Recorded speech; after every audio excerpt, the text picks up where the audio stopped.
શ્રી ગણેશાય નમઃ. આવો વૈષ્ણવી સત્સંગમાં આપ સૌ મિત્રોનું સ્વાગત છે.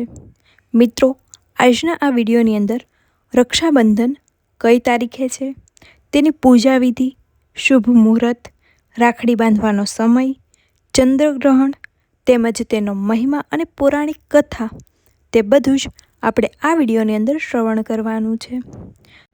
તો મિત્રો, હિન્દુ ધર્મમાં ભાઈ બહેનનો પવિત્ર પ્રેમનો સૌથી સુંદર તહેવાર એટલે રક્ષાબંધન. આ દિવસ માત્ર ભાઈના હાથમાં રાખડી બાંધવાનો દિવસ નથી, પરંતુ આ દિવસે પ્રેમ, વિશ્વાસ, લાગણી, રક્ષા અને પરિવારના પવિત્ર સંબંધોને મજબૂત કરવાનો દિવસ છે. તો વર્ષ 2026માં રક્ષાબંધનનો પવિત્ર તહેવાર 28મી ઓગસ્ટ 2026 શુક્રવારના દિવસે શ્રાવણ પૂર્ણિમાના પાવન અવસર પર મનાવવામાં આવશે. આ દિવસે બહેન પોતાના ભાઈના કપાળે તિલક કરે છે, આરતી ઉતારે છે, રક્ષાસૂત્ર બાંધે છે અને ભાઈના સુખ, સ્વાસ્થ્ય, સમૃદ્ધિ અને દીર્ઘાયુ માટે ભગવાનને પ્રાર્થના કરે છે. તો રક્ષાબંધનનું પૌરાણિક મહત્ત્વ શું છે, તેમજ રક્ષાબંધનના દિવસે કઈ રીતે પૂજા કરવી, પૂજાની થાળીમાં કઈ કઈ વસ્તુ રાખવી, ભાઈને રાખડી કઈ રીતે બાંધવી અને રાખડી બાંધતી વખતે કયો મંત્ર બોલવો, રક્ષાબંધનના દિવસે શું કરવું, શું ન કરવું, ચંદ્રગ્રહણ ક્યારે છે અને સૌથી મહત્ત્વપૂર્ણ, રાખડી ક્યાં શુભ સમયે બાંધવી. તો મિત્રો, આ સંપૂર્ણ માહિતી અંત સુધી જરૂરથી સાંભળજો. તો રક્ષાબંધનનો મહિમા. રક્ષાબંધન એટલે રક્ષણનું બંધન. આ દિવસે બહેન પોતાના ભાઈના હાથ પર રાખડી બાંધીને તેના જીવનમાં સુખ શાંતિ માટે ભગવાનની કૃપા રહે તેવી પ્રાર્થના કરે છે. રાખડી એક નાનો દોરો છે, પરંતુ તેની પાછળ રહેલી લાગણી ખૂબ મોટી હોય છે. બહેન માટે ભાઈનું સુખ મહત્ત્વનું છે અને ભાઈ માટે બહેનની રક્ષા અને ખુશી મહત્ત્વની છે. આ પવિત્ર તહેવાર આપણને શીખવે છે કે પરિવારમાં સંબંધોને હંમેશા પ્રેમ અને વિશ્વાસથી જાળવવા જોઈએ. હવે આપણે સાંભળશું કે રક્ષાબંધનની પૂજા માટેની સામગ્રી કઈ કઈ જોઈએ છે. તો પૂજાની થાળીમાં રાખડી રાખવી, ત્યારબાદ કંકુ, ચોખા, અક્ષત, ફૂલ, દીવો, ધૂપ, મીઠાઈ, નાળિયેર અને જરૂર મુજબની ભગવાનની પૂજાની સામગ્રી રાખવી. તમે ઈચ્છો તો થાળીમાં થોડું અક્ષત, ફૂલ અને મીઠાઈ પણ સુંદર રીતે રાખી શકો છો. સૌપ્રથમ ઘરમાં ભગવાનનું સ્મરણ કરીને પૂજાનું સ્થાનનું સ્વચ્છ કરવું, ત્યારબાદ ત્યાં દીવો પ્રગટાવવો અને ભગવાન શ્રી ગણેશને સ્મરણ કરવું અને મનમાં પ્રાર્થના કરવી, હે ભગવાન ગણેશ, આજે રક્ષાબંધનના આ પવિત્ર દિવસે અમારા પરિવાર પર તમારી કૃપા હંમેશા જળવાઈ રહે. ત્યાર પછી સૌપ્રથમ ભાઈને સ્વચ્છ વસ્ત્રો પહેરાવીને યોગ્ય રીતે બેસાડો. બહેન ભાઈના કપાળે કંકુનું તિલક કરે, ત્યારબાદ તિલક ઉપર થોડા ચોખા એટલે કે અક્ષત લગાવે. પછી ભાઈની આરતી ઉતારે. આરતી કર્યા પછી ભાઈના જમણા હાથના કાંડા પર રાખડી બાંધવી. રાખડી બાંધતી વખતે મનમાં ભગવાનને પ્રાર્થના કરવી, હે ભગવાન, મારા ભાઈને હંમેશા સુખી રાખજો, તેના જીવનમાંથી બધા દુઃખ દૂર કરજો અને તેની દરેક મુશ્કેલીમાં શક્તિ આપજો. ત્યારબાદ ભાઈને મીઠાઈ ખવડાવવી. ભાઈએ પણ પોતાની બહેનને પ્રેમથી મીઠાઈ ખવડાવવી. ત્યારબાદ ભાઈ પોતાની બહેનને યથાશક્તિ ભેટ આપે અને તેના સુખી જીવન માટે આશીર્વાદ આપે છે. હવે આપણે રાખડી બાંધતી વખતે પરંપરાગત રીતે કયો મંત્ર બોલવામાં આવે છે, તો એ મંત્ર છે, યેન બધ્ધો બલિ રાજા દાનવેન્દ્રો મહાબલઃ તેન ત્વામમુદ્ર બદનામી રક્ષે ચા ચલમાં ચલ. આ મંત્રનો ભાવ એવો છે કે જે પવિત્ર રક્ષાસૂત્રથી મહાબલી રાજાને બાંધવામાં આવ્યો હતો, તે જ પવિત્ર રક્ષાસૂત્રથી હું તમને બાંધું છું. હે રક્ષાસૂત્ર, તમે હંમેશા રક્ષા કરજો. મંત્ર બોલીને રાખડી બાંધવી શુભ માનવામાં આવે છે. હવે આપણે રક્ષાબંધનની ખૂબ જ સુંદર પૌરાણિક કથા શ્રવણ કરશું. એક પ્રસંગ પ્રમાણે એક વખત ભગવાન શ્રી કૃષ્ણની આંગળીમાં ઈજા થઈ હતી અને તેમની આંગળીમાંથી લોહી નીકળવા લાગ્યું.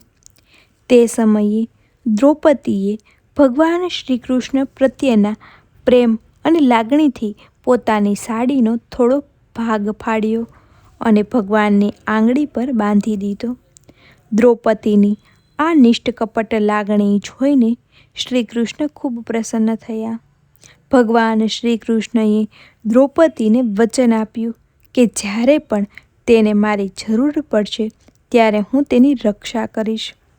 પછી મહાભારતના સમયમાં જ્યારે દ્રૌપદીનું અપમાન કરવામાં આવ્યું હતું અને તેની લાજ બચાવવાની જરૂર પડી ત્યારે ભગવાન શ્રી કૃષ્ણએ તેની રક્ષા કરી હતી. આ કથા આપણને એક ખૂબ સુંદર સંદેશ આપે છે. ભગવાનને મોટી વસ્તુની જરૂર નથી હોતી.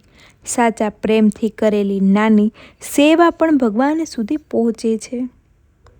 દ્રૌપદીએ ભગવાનની આંગળી પર માત્ર કાપડનો એક ટુકડો બાંધ્યો હતો, પરંતુ ભગવાનને તેની પાછળ રહેલી સાચી લાગણી જોઈ હતી. એટલે જ રક્ષાબંધન આપણને પ્રેમ, વિશ્વાસ અને એકબીજાની રક્ષા કરવાનો સંદેશ આપે છે. રક્ષાબંધન શ્રાવણ માસની પૂર્ણિમાના દિવસે ઉજવવામાં આવે છે. શ્રાવણ માસ ભગવાન શિવને અતિ પ્રિય માનવામાં આવે છે. આથી રક્ષાબંધનના દિવસે ભગવાન શિવનું સ્મરણ કરવું, શિવલિંગ પર જળ અર્પણ કરવું અને ઓમ નમઃ શિવાય મંત્રનો જાપ કરવો પણ ખૂબ શુભ માનવામાં આવે છે. જો શક્ય હોય તો સવારે ભગવાન શિવની પૂજા કરી શકાય છે. ત્યારબાદ ભગવાન ગણેશ, ભગવાન વિષ્ણુ અને માતા લક્ષ્મીનું સ્મરણ કરીને રક્ષાબંધનની વિધિ કરવી. હવે ચંદ્રગ્રહણ વિશેની મહત્ત્વની માહિતી પણ હું તમને આપું છું. તો મિત્રો, 2026માં 28મી ઓગસ્ટના દિવસે ચંદ્રગ્રહણ ઘણા લોકો જોવા માગે છે, પણ ચંદ્રગ્રહણનો સમય અને તેની ધાર્મિક માન્યતાઓને ધ્યાનમાં રાખીને રક્ષાબંધનની વિધિ અને રાખડી બાંધવાનો સમય નક્કી કરવામાં આવે છે. પરંતુ અહીં એક વાત ખાસ ધ્યાનમાં રાખજો. ચંદ્રગ્રહણનો સમય તમારા શહેર અને સ્થળ પ્રમાણે અલગ અલગ રીતે લાગુ પડી શકે છે. તેથી તમે જે શહેરમાં રહો છો તે શહેરના વિશ્વસનીય પંચાંગ પ્રમાણે ગ્રહણનો સ્પર્શ, મધ્ય અને મોક્ષ સમય ચોક્કસ ચકાસવો. અને જો તમારા શહેરમાં ગ્રહણ દેખાતું ન હોય તો તેની ધાર્મિક વિધિ અંગે પણ સ્થાનિક પંચાંગની પરંપરા પ્રમાણે જ નિર્ણય લેવો. હવે આપણે રાખડી કયા સમયે બાંધવી? તો રાખડી બાંધવા માટે ભદ્રા ગ્રહણ અને અન્ય અશુભ સમયને ટાળીને તમારા શહેરના પંચાંગમાં દર્શાવેલો સમય પસંદ કરવો. રાખડી હંમેશા શુભ ચોઘડિયા અથવા તો શુભ મુહૂર્તમાં બાંધવી શ્રેષ્ઠ માનવામાં આવે છે. જો તમારા પરિવારના કુળ પુરોહિત અથવા સ્થાનિક પંચાંગમાં કોઈ ચોક્કસ સમય જણાવવામાં આવ્યો હોય તો તે પ્રાથમિકમાં આપવી. મિત્રો, માત્ર એક સમય જોઈને દરેક શહેર માટે એક સરખો સમય માનવો યોગ્ય નથી. એટલે વિડીયો જોતા દરેક વ્યક્તિએ પોતાના શહેરનો સ્થાનિક પંચાંગ સમય જરૂર તપાસવો. રક્ષાબંધનના દિવસે શું શું કરવું જોઈએ? તો સવારે વહેલા ઉઠીને સ્નાન કરવું, સ્વચ્છ કપડાં પહેરવા, ઘરના પૂજા સ્થળની સફાઈ કરવી, ભગવાનનું સ્મરણ કરવું, દીવો પ્રગટાવવો, ભગવાન શ્રી ગણેશની પૂજા કરવી, ભગવાન શિવ અને શ્રી કૃષ્ણનું પણ સ્મરણ કરવું.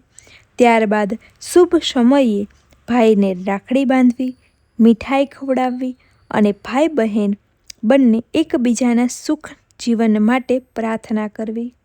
હવે રક્ષાબંધનના દિવસે શું ન કરવું જોઈએ? તો રક્ષાબંધનના પવિત્ર દિવસે પરિવારના સભ્યો વચ્ચે ઝઘડો કે કડવા શબ્દ બોલવાનું ટાળવું જોઈએ.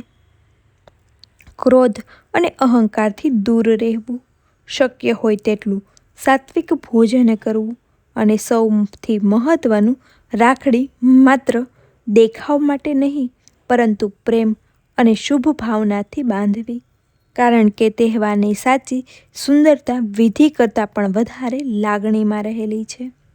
હે ભગવાન શ્રી કૃષ્ણ, જે રીતે તમે દ્રૌપદીની રક્ષા કરી હતી તેવી જ રીતે દરેક ભાઈ બહેનના જીવનમાં તમારી કૃપા રાખજો. દરેક ભાઈને લાંબુ અને સુખી જીવન આપજો. દરેક બહેનના જીવનમાં સુખ, શાંતિ અને સમૃદ્ધિ આપજો. દરેક પરિવારના સંબંધોમાં પ્રેમ અને વિશ્વાસ જાળવી રાખજો. જે ઘરમાં આજે રક્ષાબંધન ઉજવાઈ રહ્યું છે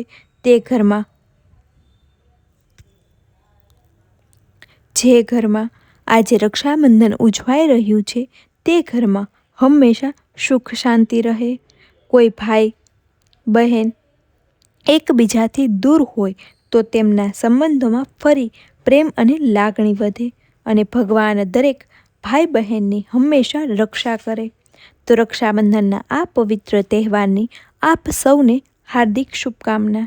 જો તમને આ માહિતી ગમી હોય તો વિડીયોને લાઈક કરજો, તમારા ભાઈ બહેન સાથે શેર કરજો અને આવો વૈષ્ણવી સત્સંગમાં ચેનલને